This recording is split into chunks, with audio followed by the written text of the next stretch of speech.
For more than 2,000 years, puppet theater has served as a means of artistic expression, communication, and instruction.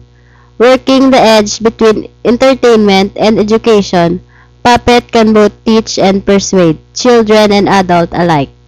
Despite the popularity of electronic mass media, forms of communication such as this are currently seeing a revival in the development sector because, in many cases, they have been found to be both appropriate and very effective for the targeted audience. Puppetry is an art that can be found and that has a long history in almost all parts of the world.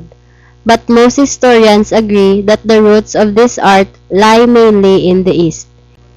Indeed, there is evidence of a strong connection between puppetry and religious ritual in Asia.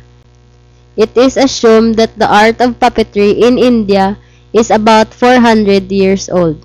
The first hard evidence of puppetry in Asia can be found in the Tamil epic, Silappatikaran, 2nd century BC. The spread of Hinduism is likely to have brought the art to the other part of the region, Chinese history, and in Java. This kind of play even became the basis of theatrical art from 10th century.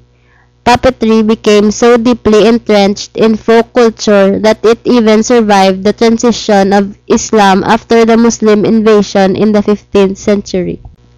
Today, puppet shows are still popular in Bangladesh and Indonesia.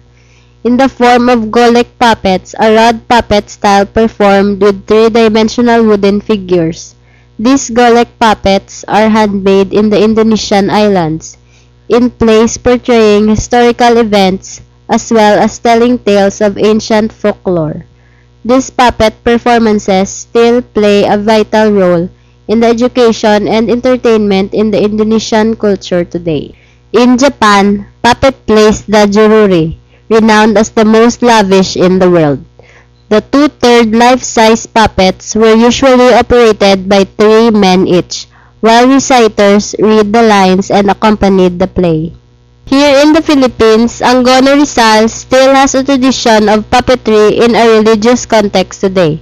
The gigantes are figures made from bamboos and paper mache, up to over 3 meters tall, that lead the procession during the feast of their town patron saint San Clemente. The edutainment kind of puppetry remained almost unknown. In fact, there is only a single reference to puppetry in the Philippines in the 1950s. The Manila workshop that produced marionette shows for schools, churches, birthday parties, and many more. Until the advent of the mass media and the rediscovery of puppet shows in the form of Sesame Street in 1969 and The Muppets in 1976. These shows proved immensely popular in many countries including the Philippines. Of course, television was still far less common here, so it is likely that the re-emergence of live puppetry in the Philippines in the 1970s was at least partly a result of the fame of the TV shows that were nevertheless unavailable to the great majority.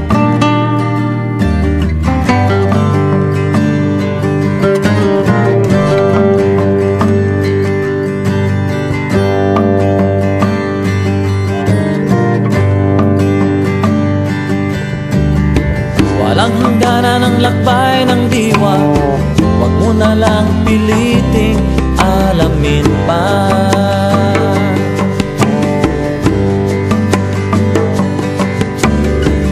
Tama na ang nakaapak sa lupa, isipan mo naman ang siyang gagala.